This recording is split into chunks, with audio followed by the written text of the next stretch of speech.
You.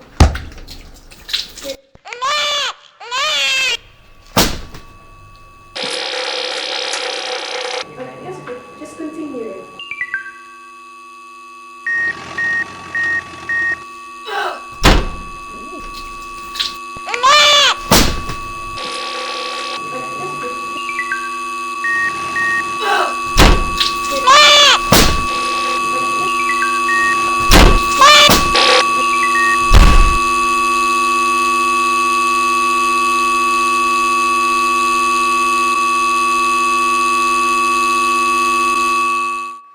Well, good morning, everyone.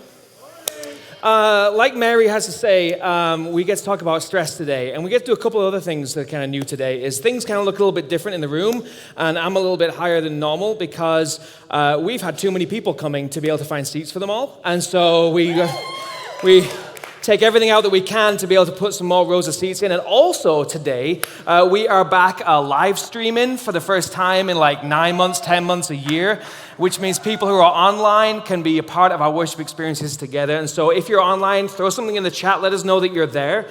And we get to talk about stress today because if we learned anything over the last year, or I don't know, the last 17 decades, stress is this thing that seems to kind of go across boundaries. Like there's no gender, there's no race, there's no nationality that doesn't know stress. So we have to understand what it is about stress that we need to know for the rest of our lives. And here's the biggest thing that I want us to take away from this entire series, these conversations, is that we are stressed out, and God does not want us to be. We are stressed out, and it is not the design, it is not the plan of our God that we would be so stressed out. So what's on offer are three conversations about the things that trigger stress in us and how to understand them and how to deal with them, how to process them so that, quite frankly, it needn't keep going the way that it's been going. So we're going to talk about the stress brought on by the future, the unknown, the things coming around the corner that we can't control. We're going to talk about the stress of relationships. Happy Mother's Day once again. And we're going to talk about the stress of trouble. When trouble comes our way, through pain, through surprise, through accident, through anything that would seek to rattle and shake. And so before we move on, I just want to know kind of who I'm talking to. If you get more stressed out of those three things, like when it comes to the stress of the unknown and of the future, throw your hand up for me. If that's you, like just not know what's in the future. In the chat, throw it's the future for us. And if it's relationships, like it's other people, if that's like your big stressor, like throw your hand up on that one. Some good relationship conversations after this experience today. What about the stress of trouble, of health, of pain, of money, of job, of work? See, across the board, we all have our thing. We're all a little bit different, but we all have something that kind of gets under our skin, something that causes us a great deal of stress. Because if we're actually honest, life is stress. Like being alive, breathing, that's kind of a stressful thing. Because this world is full of things that we don't control, full of people that we don't control, with a future that we don't control. And so the first big question we have to really grapple and wrestle with before we talk about anything else is this. If our God loves us and we love Him, why would God allow stress? Why would He allow us to get stressed and to be stressed? As I was thinking about having this conversation, I thought about the different forms and styles of parenting that there are. Ever since I've been a parent, it's been like, 9 or so years now, I've known of a couple of ways of parenting, a couple of terminologies. Have any of you ever heard of the term helicopter parent? Okay, helicopter parent's a good one. My wife is a proud helicopter parent, and she don't care. Like, a helicopter parent literally kind of hovers over their child. Like they're there watching over them, making sure that everything's kind of okay. There's a safety factor to that, making sure that if anything does happen, they're just right on the scene to cut everything off. Anyone's a helicopter parent? Yeah, own it. Be proud of that. That's cool. Another type of parenting I'm well aware of is free-range parenting. Free-range parenting is you boot them out the door and hope they're okay. No, it's not really. But free-range parenting is a much more hands-off approach, and just like, I'll be here, you go. Like you go and you experience life and you skin your knees and you make mistakes and then you just learn from these things and I'll be right here. Neither of these are any more or less loving. But there's one new style of parenting that I literally learned about 2 weeks ago. It's called lawnmower parenting. A lawnmower parent mows down everything in front of their child. A lawnmower parent sees it as their job to make all rough ways smooth. Like, they make sure that everything is just trimmed down so that their child can get ahead, be happy, succeed, whatever you want to call it. But a lawnmower parent makes sure that the stress on the child is as minimal as possible. And the reason that I thought about these things is because when we think about stress and we think about our relationship to God, I believe that every single one of us wish God was a lawnmower parent. Amen. Like, we actually legit wish he would mow down all of our problems, mow down all of our troubles, mow down a few people in our lives, and help everything smooth out. And then when he doesn't, it causes difficulty of understanding. When he doesn't, we start to question whether he even loves us. When he doesn't, it actually leads to doubt in his existence. Because why would a loving God not be a lawnmower parent? And so as these things happen and as we experience them, and some people for decades, or if it's just brand new to the faith, like, why is my God not doing these things for me? That's what I want us to understand first. That's not part of the relationship. That's not part of the promise.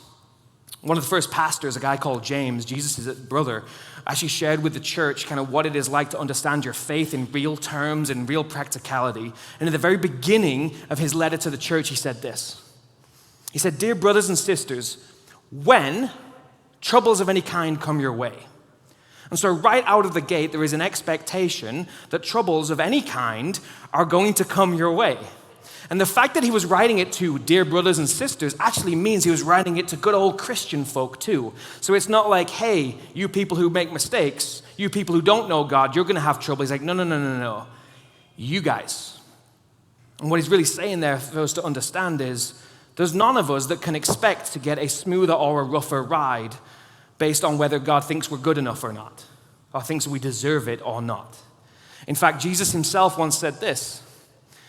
He said that God gives sunlight to both the evil and the good. He sends rain on the just and the unjust alike. No favoritism in problem, in difficulty and trial. And if we want to understand stress and our relationship to loving God and loving people, there has to come a point where we just acknowledge it's going to happen. It's going to come. And if you've been surprised that it has kept coming, kept happening, even as you seek to love God with your life, I don't want you to be surprised anymore. I want you to know that it's coming, because when we know that it's coming, we can do with it what we're actually supposed to do with it. Here's the rest of what James said. He said, "Dear brothers and sisters, when troubles of any kind come your way, consider it an opportunity for great joy." And because you're really polite people, you chose not to groan out loud at those words, and I appreciate that. But oftentimes when you read some Bible, and you read some things that God is trying to communicate, there is just that inner, and then when the guy on the stage starts talking about it, it's like, here we go again. It's one of those conversations. It's that, hey, Christians, be happy and smile and accept your lot in life. This kind of naivety, this foolishness that in the church we should just be okay with not being okay and just smile through it and accept it and wallow in it. Whenever God talks about trial, difficulty, trouble, stress, distress, he never says that I just want you to accept it. He never says just take it. But what he actually says is I want you to make the most of it. Like there's an actual opportunity in every little difficulty and trial and stress that we face. And God allows it. This is kind of one of those moments in which what I have to say next is either going to really help you understand your God or it's going to switch you off to him. He allows it. He allows it because he has a plan for it. This is what one guy once wrote. He said, "We know that God causes everything to work together for the good of those who love God and are called according to his purposes for them." Now, the guy who wrote that went through more difficulty and more stress than you and I will ever face. He nearly starved several times. He was nearly beaten to death several times. He was shipwrecked several times. He was imprisoned several times, and he was killed just the once that time. But he said to the church, we know that God works things together for the good of those who God has purpose with. He didn't say we feel, and he didn't say, and so he's going to stitch everything together nicely and mow you a nice lawn to walk down. What he declared about our God, if we actually want to understand him on his own terms, is that everything that's ever happened in your life, God has a purpose for. God has an intention to use it. And it means that everything that's ever happened in your life, he not only has a purpose for it and an intention for it, but it's a good one. It's a good one, and it's not just good for him, but it's actually good for you. And it means that everything that's ever happened in your life, he has a purpose for, it's good, and it's for his plan. It's for his plan of what he wants to do in you. And so God allows trouble and he allows stress because he has a plan to actually make it so that you know how to handle life, so that you can take what the world actually has to throw at you. Later on, that same guy that wrote the first piece wrote this. He said, we can rejoice too when we run into problems and trials, for we know that they help us develop endurance. And endurance develops strength of character. And character strengthens our confident hope in salvation. And so, what God wants to declare to you today is that stress is not bad. Stress is not a bad thing. Reality is that stress has existed throughout all of existence, and the stresses of this world, of this life, can be a good thing for you. Like they can be healthy, they can be beneficial, they can be the thing that makes you grow, makes you shift, makes you change, makes you make different decisions. The place where stress becomes unhealthy, and especially the difficulty of the trouble that brings stress, is when we just simply seek to stuff it, to not process it, to not take it to God, to not deal with it, or we try our entire lives to avoid it and make everything as less stressful as possible. As parents, how many of you put stress on your baby to walk? One. So that means the rest of us shouldn't be walking. Every single one of us came to a point where we decided, I'm going to put stress on my child so that they can learn to walk. They don't want to do it. We'd want to be carried around 24/7. But I'm going to put them in a situation where they could stumble, where they could tumble, where they could fall, so that they can strengthen their legs and get walking. The stress that we put on kids to take those first steps is good. The stress that we take on ourselves as parents not to clock out and check out with that very difficult child that you have, and you know which one I'm talking about, but don't look at them because that would be very mean. That one, it is good that you don't check out and that you continue to take that stress and that difficulty and prepare them for the world ahead of them, knowing discipline and knowing love. The stress it takes to actually manage your finances, not just spending all the money that you want, but actually making sure there's enough of food on the table and making sure that you can actually pay your bills. The stress of that is good. The stress of knowing you're walking into a confrontational conversation because you want that relationship to be strengthened is good. I'm going to say it. I think everything good that's ever happened began with stress. Think about it. The job application, the first date, the first time you walked into Epiphany, although the jury's still out whether how good that was for you, everything started with stress. And it continues in stress, and I'm going to let you know a bit of a spoiler, it's going to end in stress too. Stress is just a part of life. But if we can understand what God has always wanted us to understand about it, we can utilize it for our good, allowing him to do what he wants to do. Because again, this is what he said. We can rejoice when we run into problems and trials because they know they help us develop endurance, strength of character, confident hope in salvation. God does not want weak sons and daughters with weak knees, with loose morals. And that's all he's going to get if he just lawnmowers all the stress out of our lives, all the difficulty, all the trial. What he wants is an endurance that is built through trial and difficulty to stand for what we believe in. What he wants is a strength of character that can handle difficulty and trial. Like, we all know what we should do. Like, when we all started parenting or started that relationship, there were some things we said we would never do, and then all of a sudden you find yourself yelling at your kid. Because what you know often gets overruled by how you feel. But what's built into you by God, the strength of your character, allows you to handle things, not to be handled by them. And here's the biggie, the biggest one he's going after in all the difficulty, stress, and trial is the development of your confident hope in salvation. That's what he wants for you. That's what he's wanted for all people for all time, to know that there isn't actually any confidence in this world around us. No confidence in the future, no confidence in the people, but instead to have confidence in him and his rescue.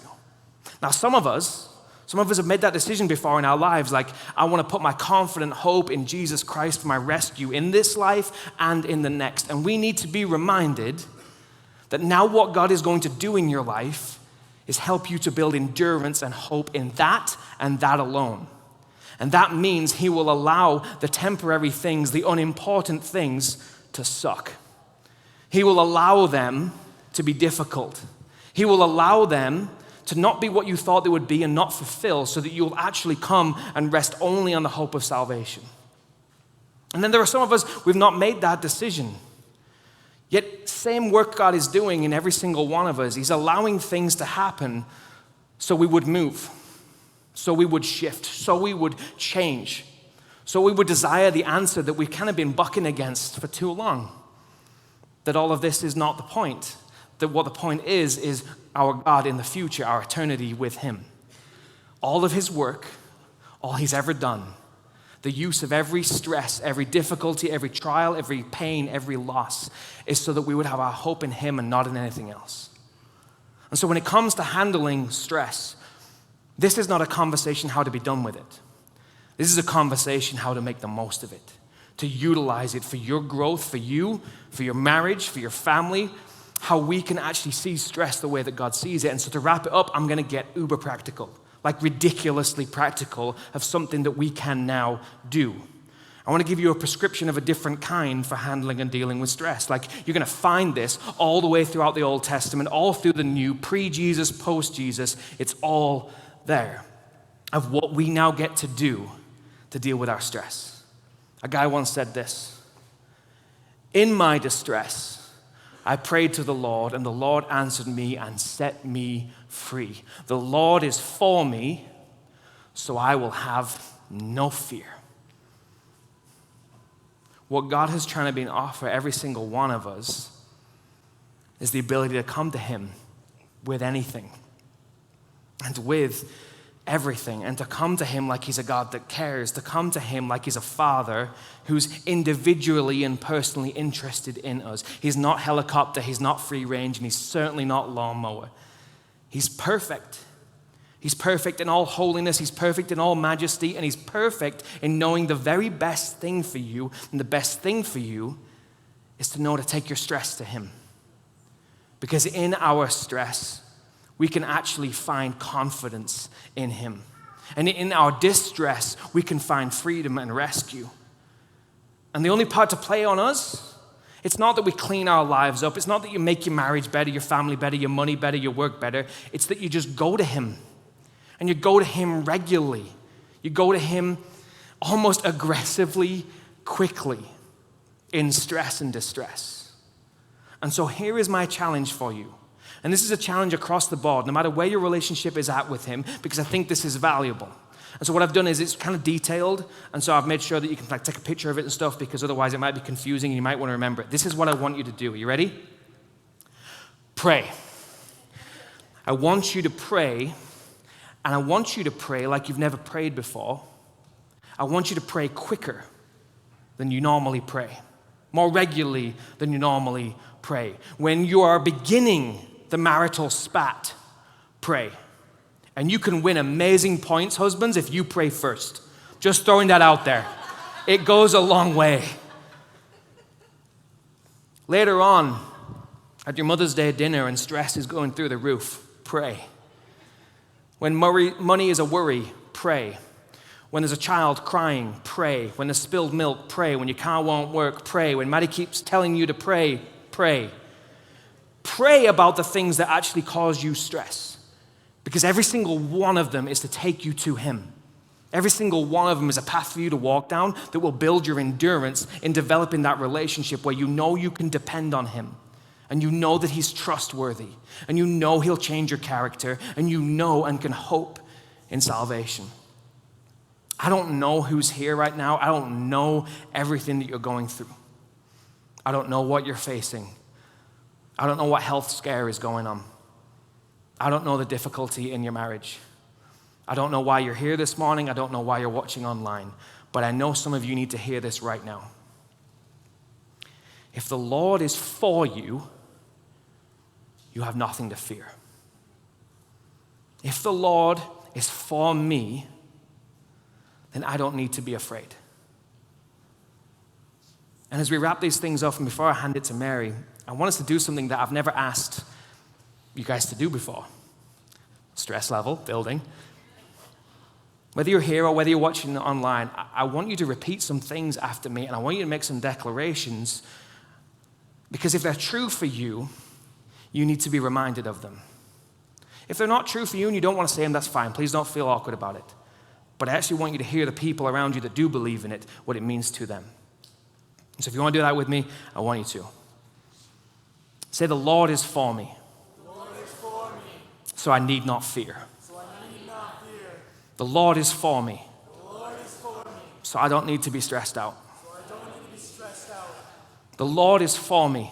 The Lord is for me. So I can know who I am. So I can know who I am. The Lord is for me. The Lord is for me. So I can go and pray to Him. So I can go and pray to Him. I want you to go out of here knowing that you know these things, and that you know He works things for your good, and you know that you don't need to live a life that is stressed out.